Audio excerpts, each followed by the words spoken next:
High, আসসালামু আলাইকুম। Hi guys, আজকে আপনাদের মাঝে উপস্থিত আমাদের মোল্লা ভাই ইসলামের সম্বন্ধে কিছু আলোচনা করবে।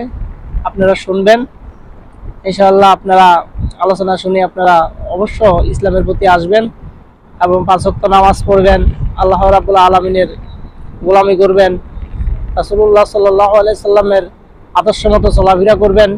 ইনশাআল্লাহ আপনাদের আপদ বিপদ মুসিবত কোনো কিছু থাকবে না। আল্লাহ রাব্বুল আলামিন ক্ষমা করবে। সবকিছু আল্লাহ রাব্বুল আলামিনের হাতে।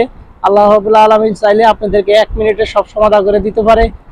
আপনারা যদি চাওয়ার মতো চাইতে পারেন আল্লাহ রাব্বুল আলামিনের কাছে।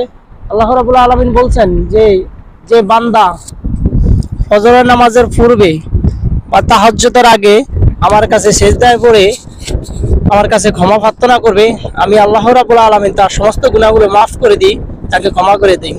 আল্লাহ রাব্বুল